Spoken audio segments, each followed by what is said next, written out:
परब्रह्म श्री स्वामीनारायण ने सन 1781 में उत्तर भारत के छपिया गांव में मनुष्य जन्म धारण किया। छपिया और अयोध्या की भूमि को दिव्य बाल चरित्रों से पावन करके वे नीलकंठ वर्णी के रूप में निकल पड़े अपने मौलिक दर्शन से विश्व के असंख्य जीवों का कल्याण करने हेतु एक कल्याण यात्रा पर। अयोध्या से नैमिषारण्य, हरिद्वार, श्रीपुर, केदारनाथ, बद्रीनाथ, बद्रीवन आदि से होते हुए वे तिब्बत में मानसरोवर पधारे। वहां से गंगोत्री, वंशीपुर आदि से आगे नेपाल में काली गंडकी नदी के किनारे आरोहण करते हुए मुक्तिनाथ जाकर उन्होंने तपश्चर्या की। मुक्तिनाथ से बुटोल नगर आदि स्थानों से होते हुए गोपाल योगी को आत्यंतिक मुक्ति का मार्ग दिखाकर नीलकंठ वर्णी वहां से पूर्व दिशा में आगे बढ़ चले पोखरा की ओर।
नेपाल प्रदेश की वादियों और पहाड़ियों को पार करते हुए नीलकंठ वर्णी आ पहुंचे पोखरा सरोवर पर।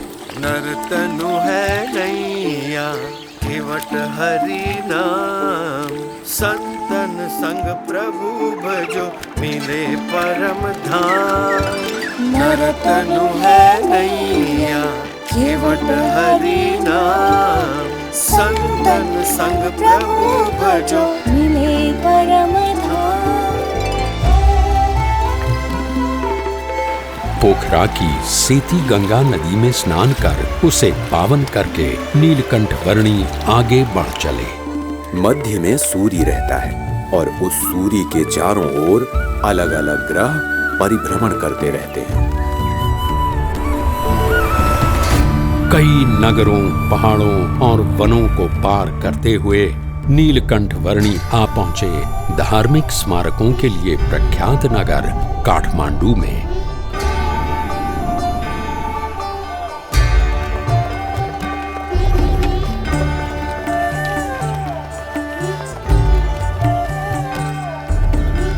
काठमांडू में नीलकंठ वर्णी ने पशुपतिनाथ मंदिर के दर्शन किए और वे बागमती नदी के घाट पर भी पधारे।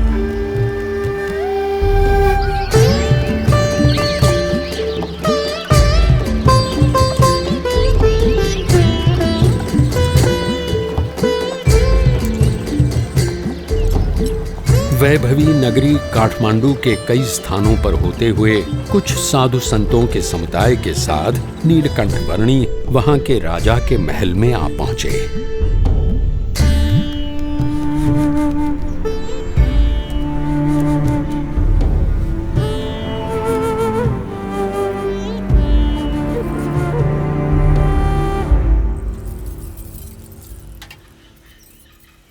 यहाँ उपस्थित सभी लोग ध्यान से सुनिए। हमारे राजा जी को कुछ असाध्य रोग हुआ है जिससे उनके पेट का दर्द मिट ही नहीं रहा है। यदि किसी को भी इस रोग और उसके निवारण की जानकारी हो तो वो बताएं और हमारे राजा जी का इलाज करें और उचित इनाम भी पाएं। बटुक वर्णी जी, आपके पास भी इस रोग का कोई इलाज हो तो अवश्य बताना। मेरे पास तो जन्म मरण के रोग का इलाज है।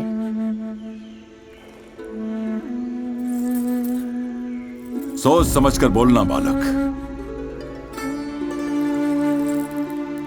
मैं राजा हूं, रण बहादुर साहा। सन्यास में भगवान होते हैं।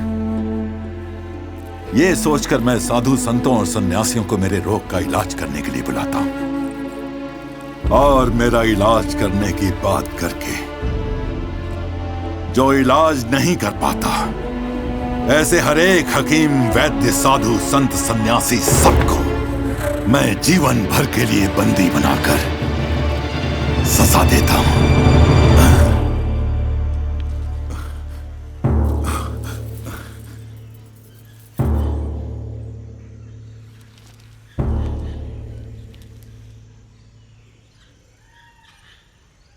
वही तो आप भूल कर बैठते हैं राजन। अपने कर्मों की सजा दूसरों को देकर इस जन्म में या पिछले जन्मों में आपने स्वयं जो बुरे कर्म किए हैं, उनके फलस्वरूप आपको ये रोग मिला हुआ है। ऐसी बातें मेरे मुंह पे कर रहे हो, तुम्हें डर नहीं लगता? सत्य बात को सुचारू रूप से कहने में डर कैसा राजन? अभी भी आप निर्दोष लोगों को दंड देकर अधिक बुरे कर्मों का संचय ही कर रहे हैं, जिनके फल भी आपको भुगतने पड़ेंगे।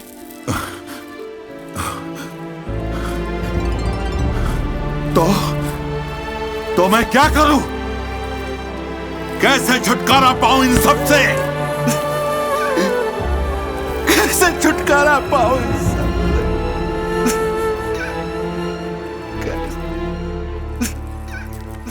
जो भी दुख आए उसे अपना प्रारब्ध और अपने कर्मों का फल समझकर और परमात्मा की इच्छा समझकर अपना लो। अपनी भूलों का पश्चाताप करके और परमात्मा को प्रार्थना करके प्रायश्चित करने से दुख का निवारण हो सकता है। परमात्मा को तो मैं नहीं जानता, पर मैं आपसे प्रार्थना करता हूं कि आप मुझे इन दुखों से उबारिए। आप जो कहेंगे वो मैं करूंगा।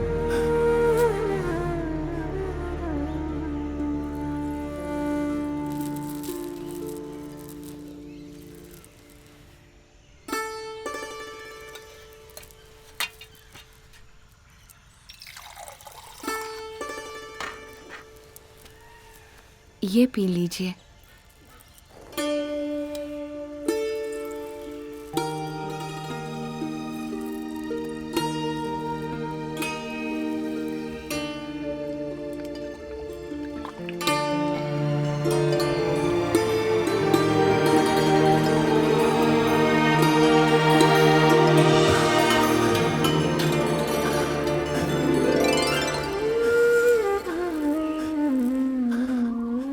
ऐसी राहत की अनुभूति मुझे आज तक नहीं हुई प्रभु।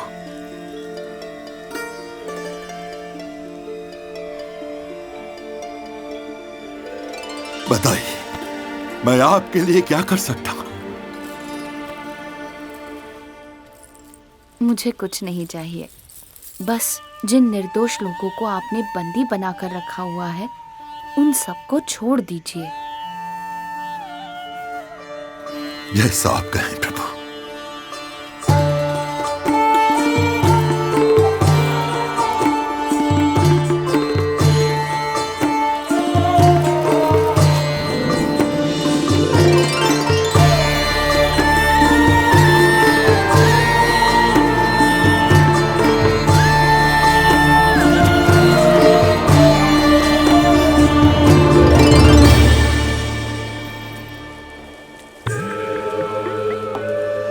काठमांडू से आगे उत्तरी नेपाल प्रदेश में यात्रा करते हुए नीलकंठ वर्णी ने तिब्बत प्रदेश एवं चीन प्रदेश की ओर दृष्टि की और वहां से पूर्व दिशा में आगे बढ़ते हुए वे वराह तीर्थ आ पहुंचे। जीवन भर सदाचार पूर्वक सेवा के अच्छे कार्य करते रहना वह अच्छी बात है, परंतु वह आत्यंतिक मोक्ष के लिए पर्याप्त नहीं है।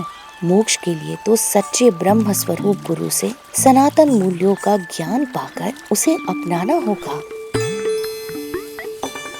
ओम गंगे च यमुने चैव गोदावरी सरस्वती नर्मदे सिंधु कावेरी जलेस्मिन् सन्निधिं कुरु।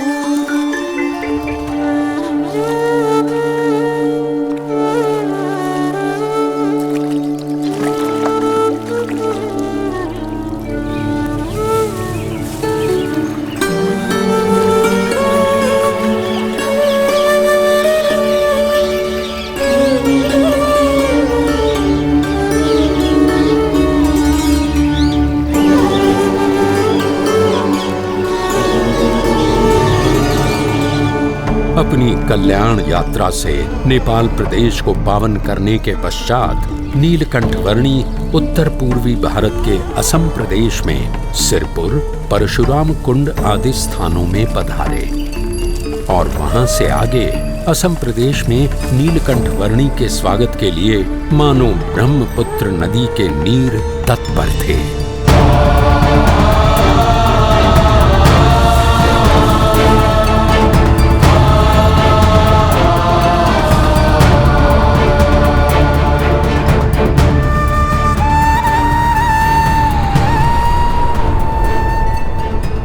ब्रह्मपुत्र नदी को पार करके नीलकंठ वर्णी आ पहुंचे असम के कामाक्षी तीर्थ में। इस दुर्लभ मनुष्य जन्म का ध्येय है परम सत्य की प्राप्ति। व्यसन, वहम, मलिन मंत्र तंत्र आदि से किसी सत्य को प्राप्त कर लेने जैसा जो अनुभव होता है वो परम सत्य नहीं परंतु केवल भ्रम है। परम सत्य तो केवल एक ही है जो जन्म मरण के चक्कर से मुक्त करके आत्यंतिक मोक्ष प्राप्त करवाता है।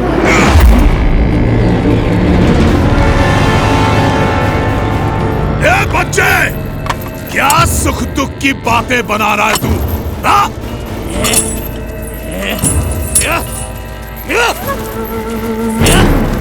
अरे यहाँ मेरे साम्राज्य में सबके लिए केवल एक ही वस्तु प्राप्त है और वो है सुख, सुख और सुख। समझा तू? सुख या सुख का भ्रम? सुख, केवल सुख, केवल सुख। एक सच्चे उपासक की तरह उपासना करके हर एक सुख को सिद्ध किया है मैंने और गले तक मदिरा का पान करके उन हर एक सुख के नशे में रहता हूं मैं। इसीलिए पी बैक कहलाता हूं मैं, पी बैक।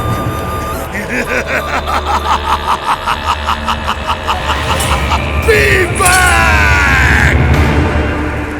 अपने प्रपंच से लोगों को डरा धमकाकर स्वयं सुखी रहना वो सिद्धि नहीं परंतु विकृति है विवेक।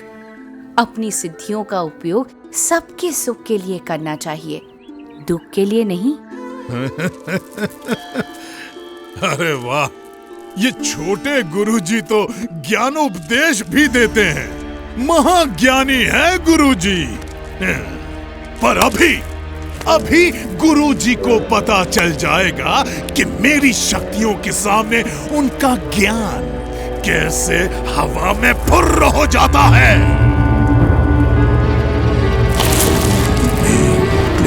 फट। ओम ह्रीं क्लीं फट। ओम ह्रीं क्लीं फट। ये देख मेरी शक्ति छोकरे, ये देख।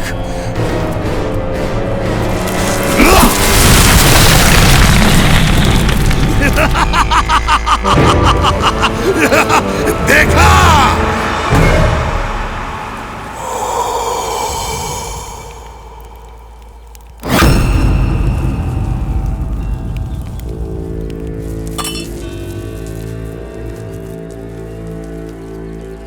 घबराइए मत, परमात्मा की दिव्य शक्ति पर भरोसा रखिए।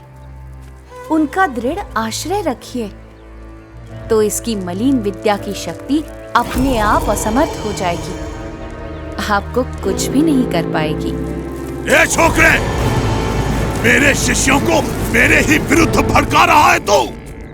भड़का नहीं रहा हूं, पर जगा रहा हूं, क्योंकि इस बेचारे वृक्ष की तरह ये सब भी निर्दोष हैं। अरे, तू उनकी छोड़ और अपनी सोच। तुम भी तो अपनी सोचो पिबेक। दूसरों के विनाश से स्वयं का विकास करने पर तुले हो तुम। ऐसे भोले भाले लोगों को मूर्ख बनाते हुए तुम इतने अंध हो गए हो कि स्वयं को भी मूर्ख बनता हुआ देख नहीं पा रहे हो। जरा सोचो पिबेक, तुम सब मोह माया का त्याग कर निकल पड़े थे, वो किस लिए? और अब कैसे स्वयं ही मोह माया में अंध हो चुके हो? कुछ तो अंतर्दृष्टि करो पिबेक।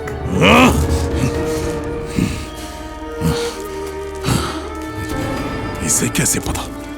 वैसे मेरी भूल तो है, लेकिन नहीं, ये बकवास कर रहा है।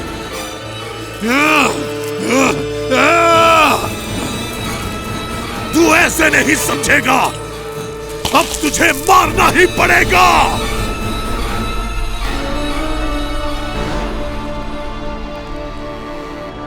परमात्मा की काल शक्ति के सिवा कोई किसी को मार नहीं सकता।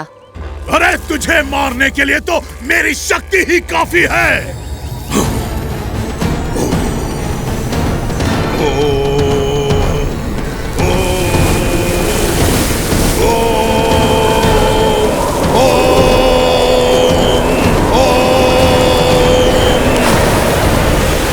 ये ले तेरी मृत्यु।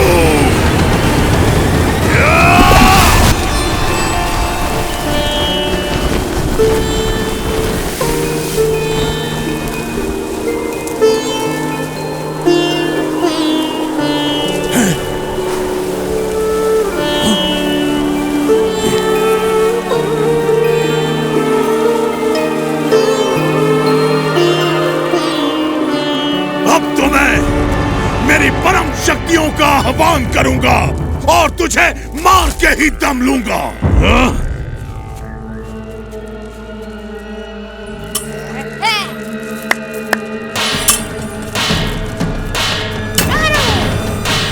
शक्तियों को बुलाओ, शक्तियों को मारो, आ जाओ, शक्तियों को बुलाओ,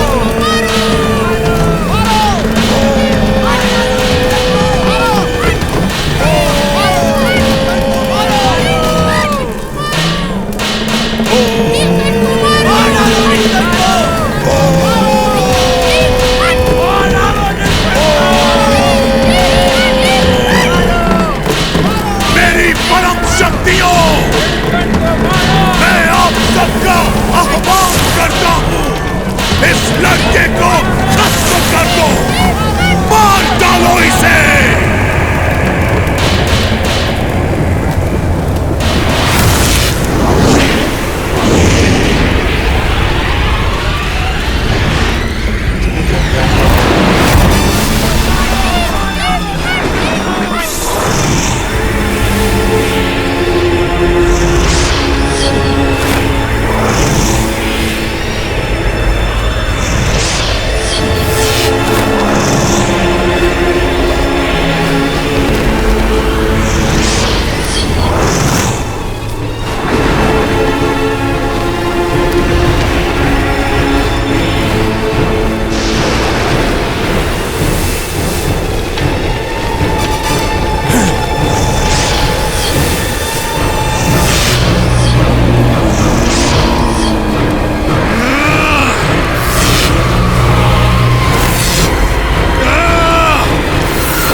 कैसे संभव है? ह्रीं क्लीं फट्, ओम ह्रीं क्लीं फट्।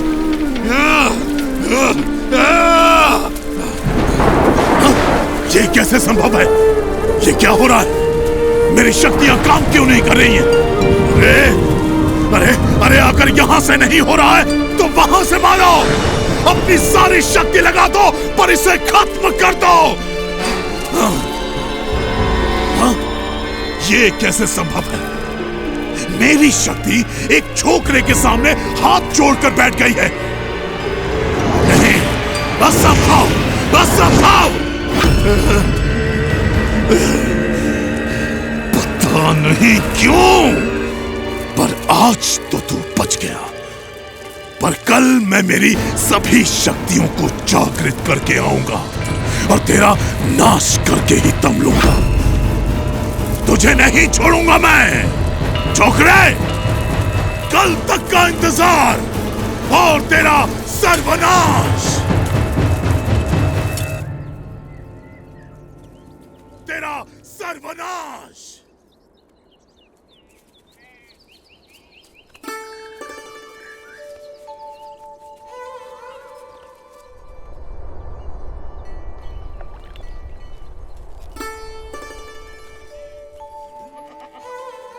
धर्म का आचरण छोड़कर अधर्म का आचरण करने के लिए बहाने तो 1000 मिल जाते हैं, पर यदि दृढ़ता से धर्म के मार्ग पर चलते रहेंगे तो माइक आकर्षणों पर गिरने से बच जाएंगे, अधर्म से बच जाएंगे। वरना तो मार्ग भी गलत और ध्येय भी गलत, और साधना ही गलत होगी तो साध्य कैसे योग्य मिलेगा? नीलकंठ वर्णी, नीलकंठ वर्णी, नीलकंठ वर्णी, नीलकंठ वर्णी, क्षमा कर दीजिए मुझे, मैंने बहुत बड़ी भूल की है। अरे पीबेक, गुरुदेव, मुझे क्षमा कर दीजिए गुरुदेव, और मुझे अपना शिष्य स्वीकार कर लीजिए। कल रात को मैंने मेरे सभी आराध्यों का फिर से आह्वान किया और उनसे कहा कि वे आपका नाश कर दें। तो उन्होंने तो मुझे ही बहुत मारा, पटक पटक कर धो दिया मुझे। और उन्होंने कहा कि आप तो सबके स्वामी, सर्वोपरि परमात्मा है। मुझे क्षमा कर दीजिए प्रभु, मुझे क्षमा कर दीजिए। सच्चे गुरु के बिना कोई भी साधक इधर उधर भटक ही जाता है। मैं भी भटक गया था। कोई बात नहीं विवेक, मार्ग से भटक जाने का अर्थ हमेशा ध्येय से भटक जाना ही नहीं होता। तुम्हारे पूर्व जन्मों की भूलों को तुम अज्ञान के कारण भूल गए हो, वैसे ही इस जन्म की भूलों को ज्ञान से भुला दो और अभी से एक अच्छे जीवन की शुरुआत कर दो। जी गुरुदेव, गुरुदेव, मैंने बहुत भूल की है। अब आप ही मेरा मार्गदर्शन कीजिए। जरूर विवेक, गुरु तो सही मार्ग दिखाने का प्रयास करता ही है, पर उस मार्ग पर चलना वो तो साधक का ही काम है। बस अब तुम एक सच्चे साधक को शोभा दे वैसा जीवन जियो। शुद्ध धर्म, शुद्ध आचरण, शुद्ध भक्ति भाव, यथार्थ ज्ञान आदि को अपनाकर परमात्मा की ओर कदम बढ़ाते चलो, तो वो भी तुम्हारी ओर आते चलेंगे। तुम्हारे पुराने संसार की रचना तुम ही ने की थी और तुम्हारे नए संसार की रचना भी तुम ही करो।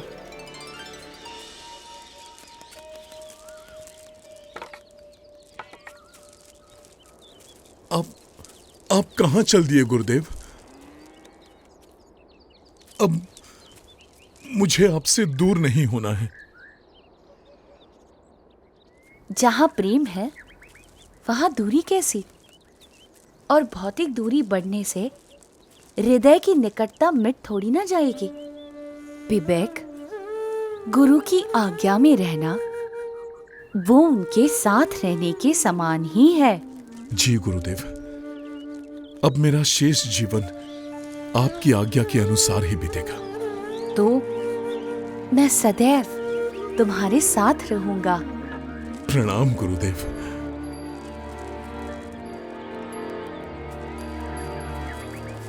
प्रणाम नीलकंठ वर्णी।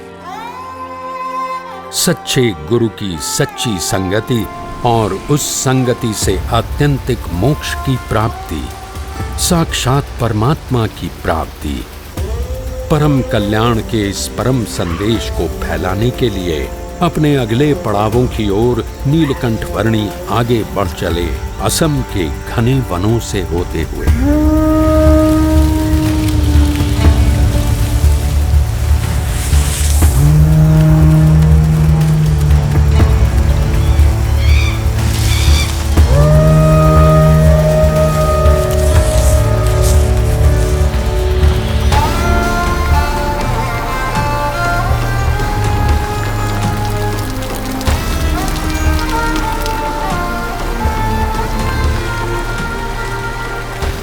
दक्षिणी असम के पर्वतीय प्रदेश को लांघते हुए चटगांव जिले के आसपास कहीं पर नीलकंठ वर्णी आ पहुंचे, एक दैवी अप्रकट सी नौलखा पर्वत की साधना भूमि पर।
इस दिव्य और अप्रकट पर्वत भूमि पर 9 लाख योगी युगों से योग साधना करके अनेक सिद्धियों को प्राप्त कर रहे हैं, जिससे अंततः वे आपकी महिमा को समझ सकें और मोक्ष प्राप्त कर सकें। सिद्धियों की प्राप्ति हेतु योग साधना करने से अनेक सिद्धियां प्राप्त हो सकती हैं, पर उन सिद्धियों के प्रति जो लगाव बना रहता है वह परमात्मा की भक्ति में से विचलित कर देता है, और आत्यंतिक मोक्ष तो यथार्थ दास भाव से परमात्मा की भक्ति करने से ही होता है।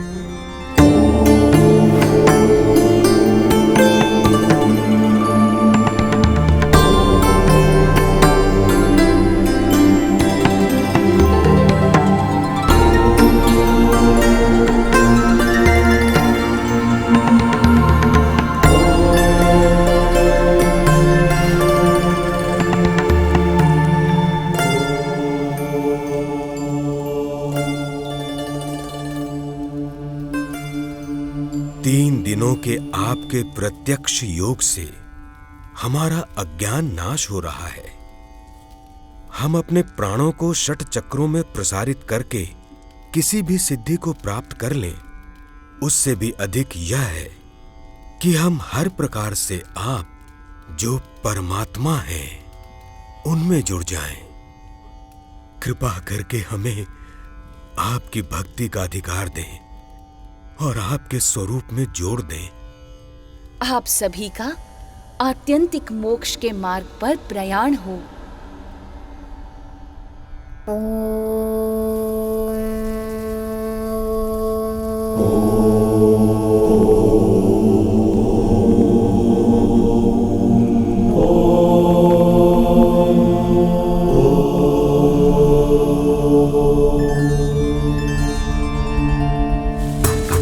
नौलखा पर्वत के 9 लाख योगियों को कल्याण प्रदान करके अपनी कल्याण यात्रा को नीलकंठ वर्णी ने बंगाल प्रदेश में आगे बढ़ाया और बंगाल में बालवा कुंड आ पहुंचे।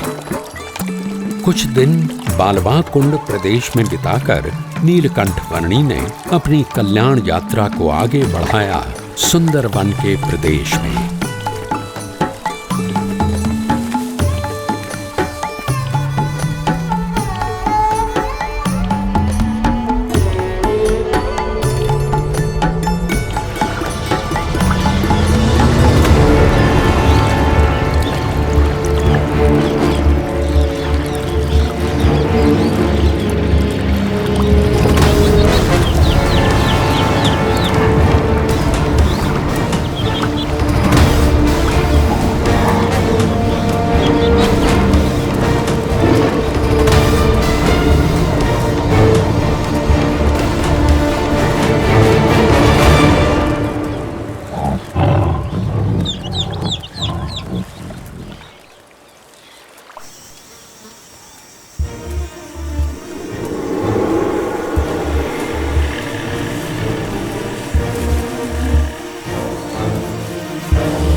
बंग देश को पार कर नीलकंठ वर्णी गौड़ देश में श्री चैतन्य महाप्रभु की जन्मभूमि नवद्वीप में आ पहुंचे।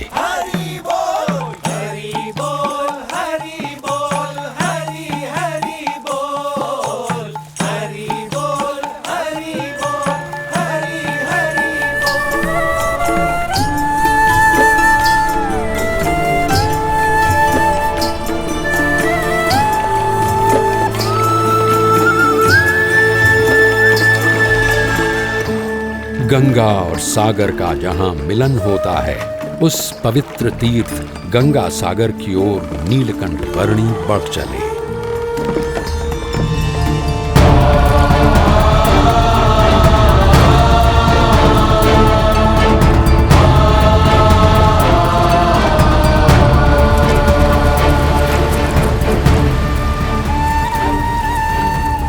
नीलकंठ वर्णी सागर द्वीप में स्थित सुंदरवन में कपिल मुनि के आश्रम में आए। यहाँ कपिल मुनि द्वारा रचित सांख्य शास्त्र का समन्वय सनातन वैदिक धर्म के एक मौलिक दर्शन के साथ करने का जैसे उन्होंने संकल्प लिया और वहां से पूर्वी भारत के उड़ीसा प्रदेश में आ पहुंचे।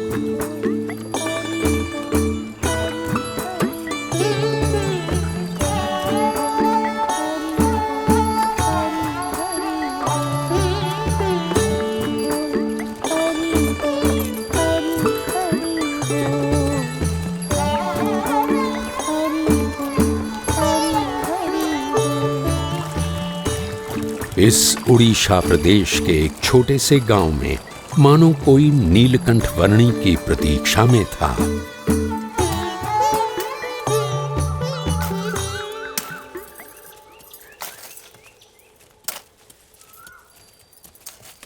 जयराम भैया, उन्होंने कहा कि संसार व्यवहार के सारे कर्तव्यों को निभाते हुए भी अपनी चित्त की वृत्ति भगवान में रखे रहोगे तो आपका गृहस्थाश्रम श्रेष्ठ होगा।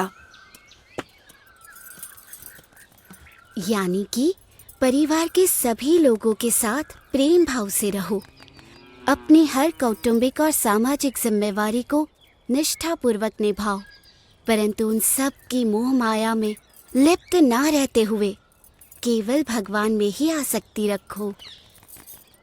ये सब बातें तुम्हें किसने सिखाई?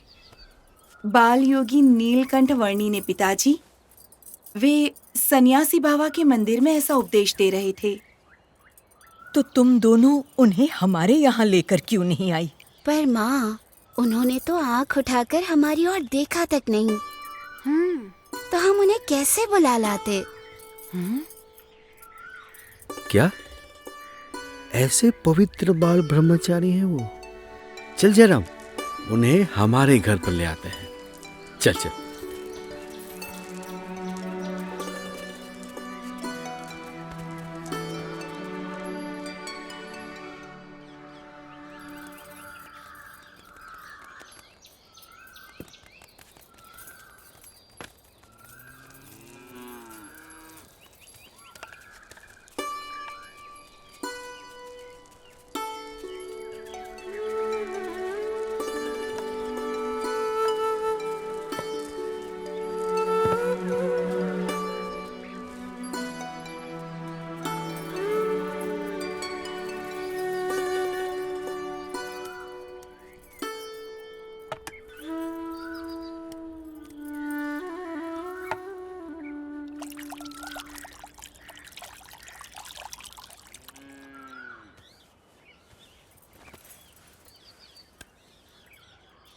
ये कमल ककड़ी लीजिए, ताज़ी हैं।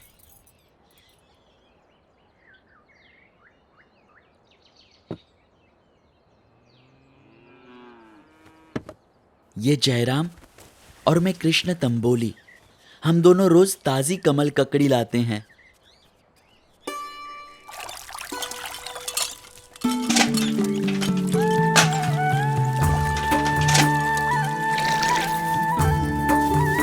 दैनिक दिनचर्या में व्यस्त रहते हुए भी प्रभु भक्ति में लीन रहा जा सकता है और ऐसे निरंतर भक्ति करने से बुद्धि शुद्ध होती है।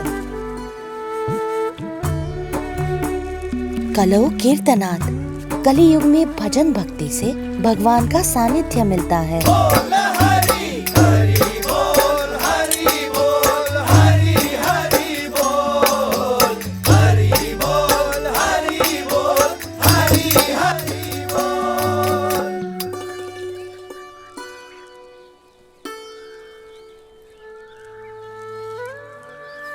रोज इतनी ताज़ी कमल ककड़ी कहाँ से लाते हो?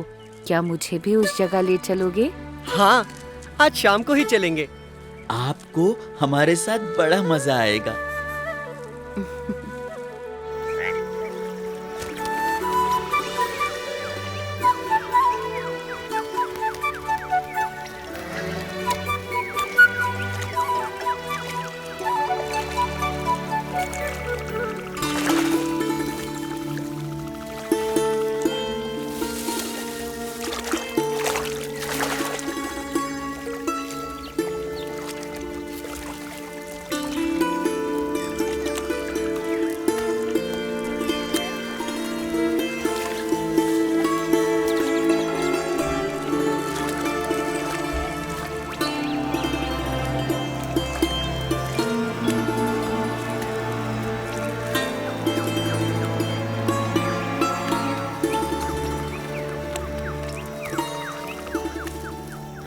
चलो नौका विहार करके उस किनारे तक जाकर वापस आ जाते हैं।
इस समय इस डरावने वन में जाना उचित नहीं होगा। हाँ, बहुत डरावनी जगह है।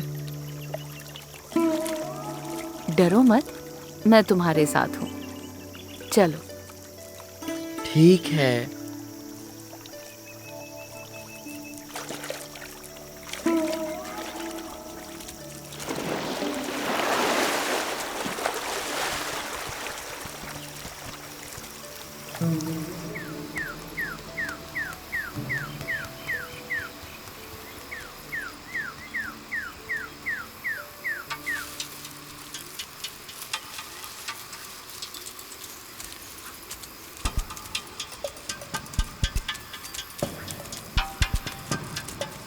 समझ में नहीं आ रहा कि आप कर क्या रहे हैं नीलकंठ वर्णी, और हमें कहाँ ले जा रहे हैं।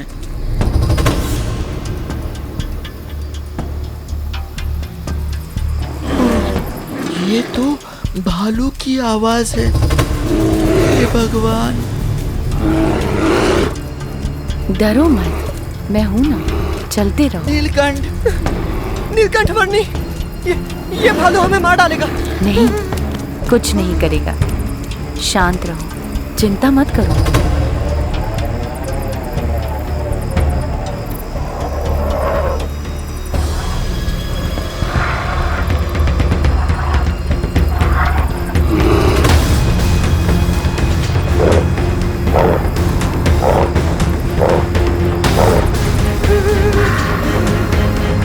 ये तो हमारी बस्ती का है। हे भगवान,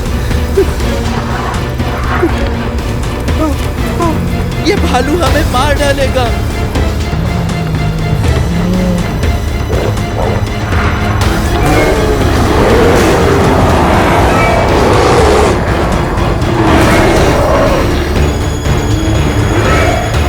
शांत हो जाओ।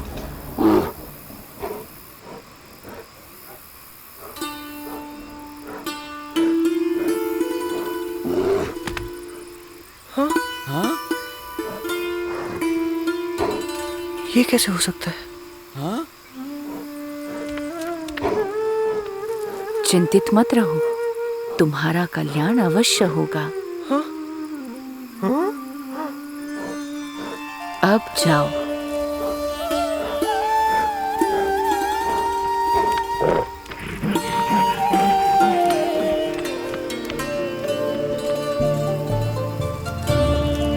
चलो, हो गया।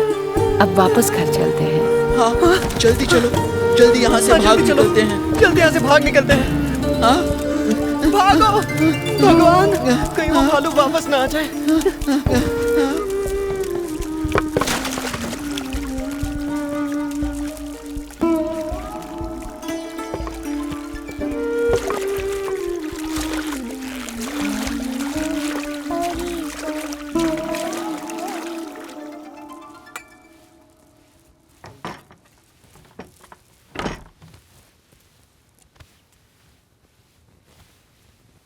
अच्छा, तो आपको पता था कि वो भालू वहां था?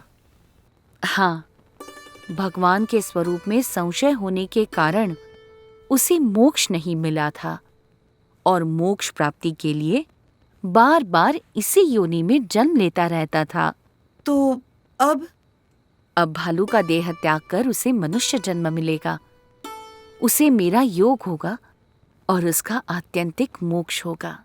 अच्छा, तो आप उस भालू का कल्याण करने के लिए यहाँ आए थे? हाँ, सबके कल्याण के लिए ही तो मेरी यात्रा है।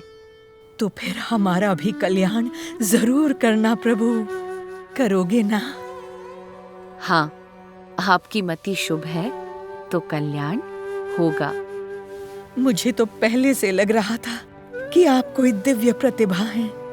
प्रणाम। कृपया जयराम को स्वीकार कर आपके साथ रख लीजिए, आपका दास बनाकर। जयराम दास।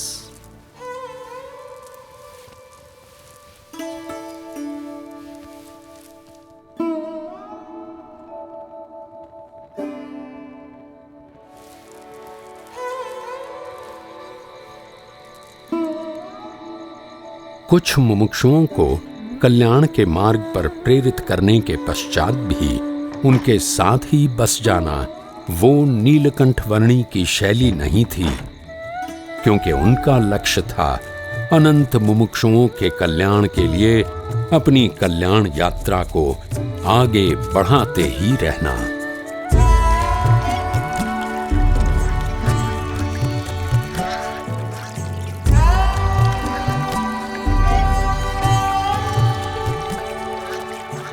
उड़ीसा प्रदेश में नीलकंठ वर्णी अपनी कल्याण यात्रा को आगे बढ़ाते रहे। मार्ग में सदा व्रतों से जो कुछ भी मिले उससे निर्वाह कर लेते हुए जो कोई भी मिल जाए उसके लिए परम कल्याण का मार्ग प्रशस्त करते हुए और निज स्वरूप के निजानंद में मग्न रहते हुए।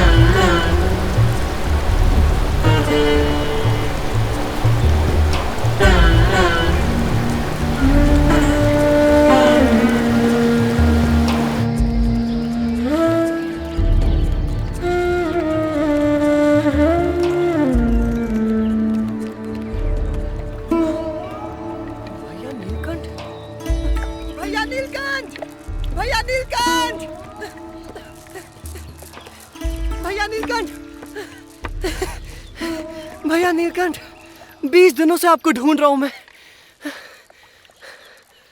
आपके चले जाने से मेरा परिवार बहुत दुखी है। मुझे उनके साथ रहना है और आपके बिना नहीं रहना है। तो घर चलो, आप चलो। उन सबके प्रेम का मैं आदर करता हूँ, परंतु मेरी यात्रा तो अविरत आगे बढ़ती ही रहेगी जयराम दास। क्यों ना तुम भी मेरी यात्रा में जुड़ जाओ।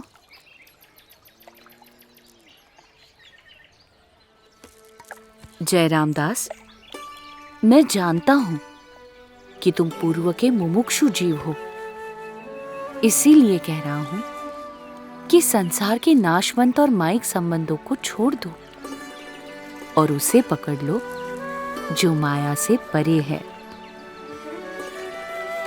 हाँ। मेरे साथ चलो, चलो जगन्नाथपुरी चलते हैं। जी, आप सही कह रहे हैं, चलो।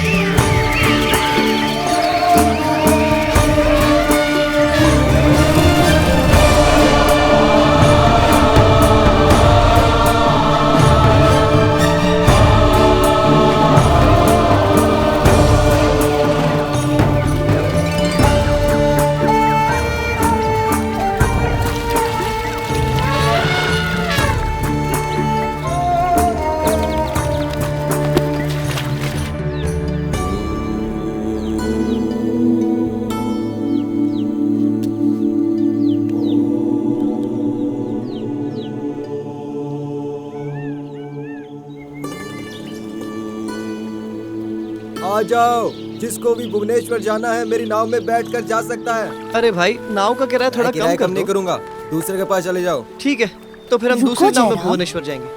अरे केवट, भुवनेश्वर जाना हो केवट, मेरी नाव में आ सकता है। सुनो भैया, अरे भाई, सामान वो नाव वाला तो बहुत पैसे मांग रहा है। भुवनेश्वर तक जाने के लिए इतना सारा पैसा कौन देगा? अरे भाई केवट, नाव का किराया थोड़ा कम कर दो। इधर तुम्हारी नाव में बैठेंगे और थोड़ी ही देर में उधर भुवनेश्वर की ओर उतर जाएंगे। ले जाता हूँ। उसके लिए इतना ज्यादा दाम ठीक नहीं है। अरे नहीं नहीं भैया, इतना लोभ करोगे और सौदेबाजी करते रहोगे तो इसी किनारे पर रात बितानी पड़ेगी। चलो चलो, मैं तो नाव लेकर जा रहा हूँ। मैं तो एक पैसा भी कम नहीं करूँगा। आना है तो आओ, नहीं तो कोई बात नहीं।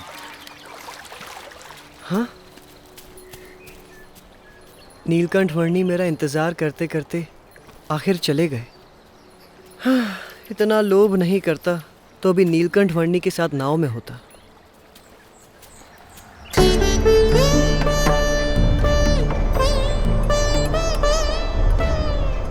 उड़ीसा के भुवनेश्वर का लिंगराज मंदिर नीलकंठ वर्णी की यात्रा का अगला पड़ाव बना।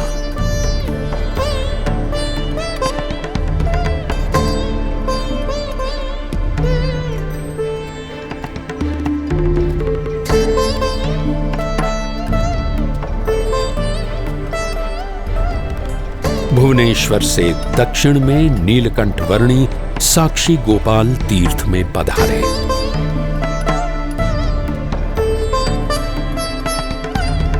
जगन्नाथपुरी में सरोवर सबसे बढ़िया जगह है, रहने का प्रबंध हो जाता है। अपनी कल्याण यात्रा को आगे बढ़ाते हुए नीलकंठ वर्णी जगन्नाथपुरी आ पहुंचे। नमस्कार। इंद्रद्युम्न सरोवर यहाँ पर है, आइए सामने स्नान कर लीजिए। प्रणाम। जगन्नाथपुरी में लगभग 10 महीनों के निवास की अवधि में नीलकंठ वर्णी 2 स्थानों पर कई बार जाते रहे। एक इंद्रद्युम्न सरोवर और दूसरा भगवान श्री जगन्नाथ जी का भव्य मंदिर।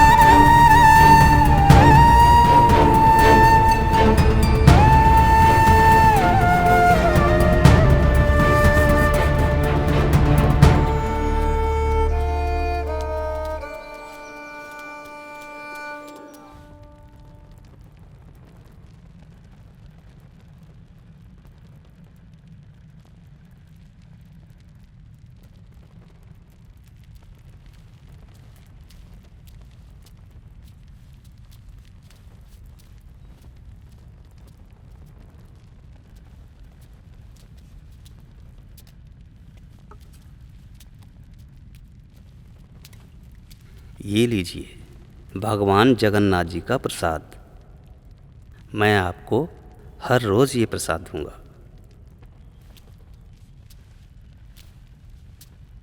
ज़रूर आते रहिएगा। प्रणाम।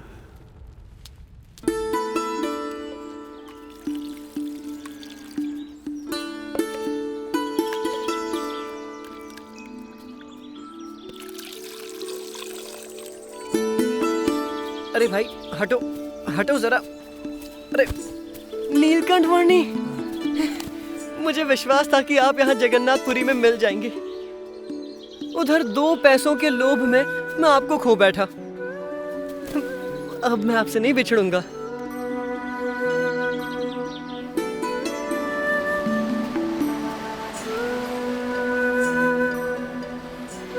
जगन्नाथपुरी की भूमि और जगन्नाथपुरी का समुद्र नीलकंठ वर्णी के संग से पावन हो चुके थे, तो फिर जगन्नाथपुरी के राजा कैसे रह जाते।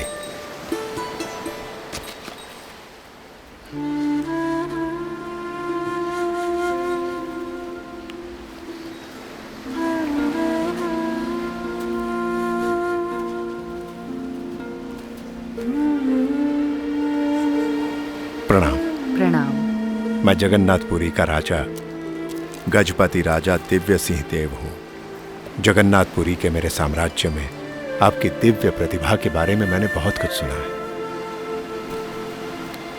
प्रणाम।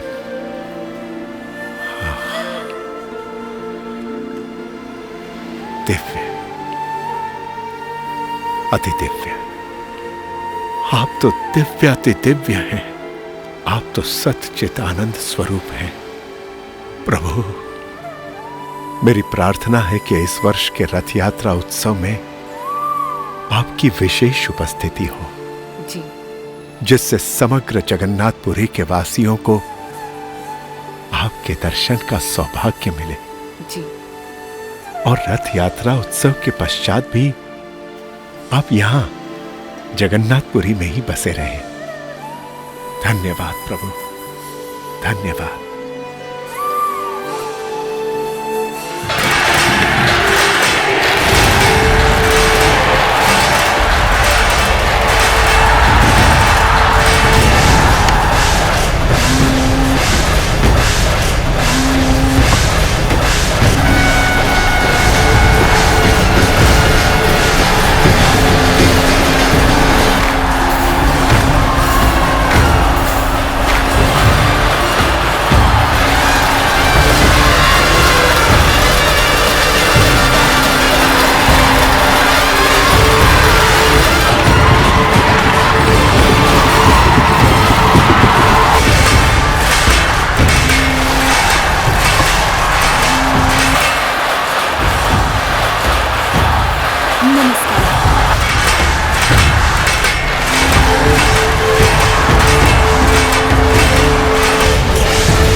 सदा संतुष्ट मनसः सर्वाः सुखमया दिशः। यदि संतोष पूर्वक जीवन जिएंगे तो सुखी रहेंगे।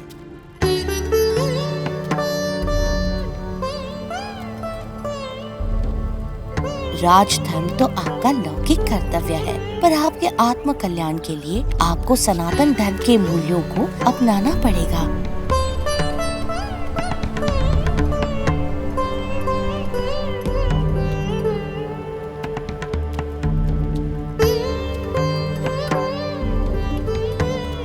पिछले 10 महीनों में कई बार जगन्नाथ जी के दर्शन आपके साथ किए हैं और आज वैसे दर्शन अंतिम बार किए।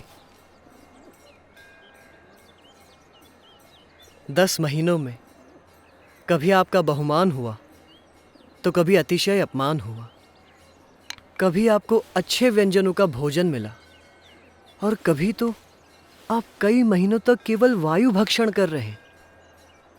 हर परिस्थिति में आप एक समान प्रसन्नता से रहे। मैं तो कई बार बहुत व्यथित हो जाता था, पर आप तो हमेशा स्थित प्रज्ञ। अब आगे हम कहाँ जाएंगे? यहाँ से पश्चिम दिशा में महानदी है, उसे पार करके हम आदिकूर्म, पन्ना नृसिंह, मानसपुर आदि से होते हुए दक्षिण भारत में वेंकटाद्रि चलेंगे। उड़ीसा प्रदेश को लांघते हुए नीलकंठ वर्णी ने अपनी कल्याण यात्रा को आगे बढ़ाया आंध्र प्रदेश में।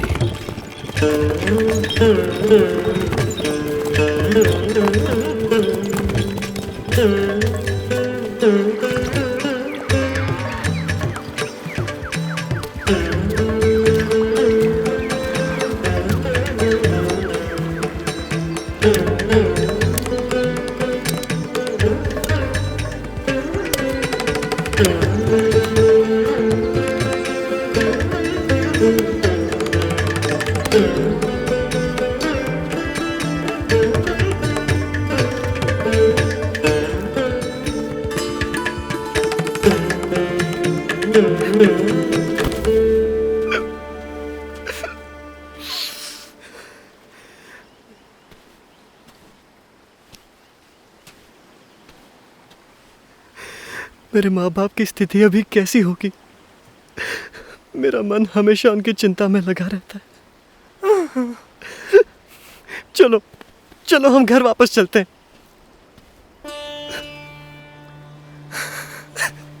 तो फिर मुझे जाने दो। उनके देहांत तक मैं उनकी सेवा करूंगा और बाद में आपके पास आ जाऊंगा। कोई बात नहीं जयराम दास, तुम जा सकते हो। पर मुझे आपसे सन्मुख भी रहना है। उनके प्रति मेरा मोह मुझे आपसे दूर कर रहा है। मैं असफल हो रहा हूं।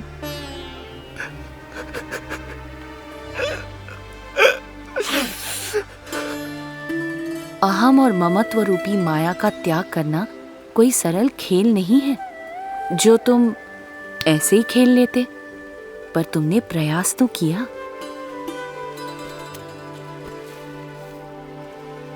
जी भैया। और हाँ, जब से तुम्हारे पिताजी ने तुम्हें मुझको सौंपा है, तब से तुम मेरे कहलाए हो। जी नीलकंठ। और जिसे एक बार मेरा संबंध हो जाता है और जो मेरा कहलाता है, उसे मैं छोड़ता नहीं हूँ और उसमें मैं तिल भर जितनी कसर भी रहने देता नहीं हूँ। तो चिंता मत करो। भविष्य में जब तुम्हें वैराग्य की वृत्ति जाग उठे, तब पश्चिम दिशा में गुजरात क्षेत्र में आकर मुझसे मिलना। मुझे तुम्हें साधु दीक्षा देकर तुमसे अच्छे कार्य करवाने हैं और तुम्हारा आत्यंतिक मोक्ष भी करना है।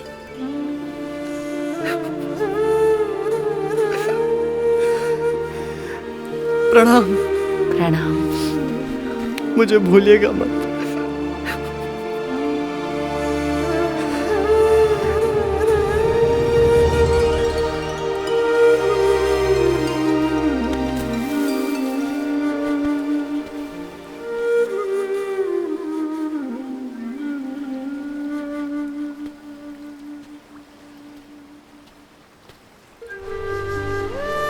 हताश हो या आशावान, निर्बल हो या बलवान, नास्तिक हो या श्रद्धावान, सभी का सर्वोत्तम कल्याण वही तो नीलकंठ वर्णी का ध्येय था।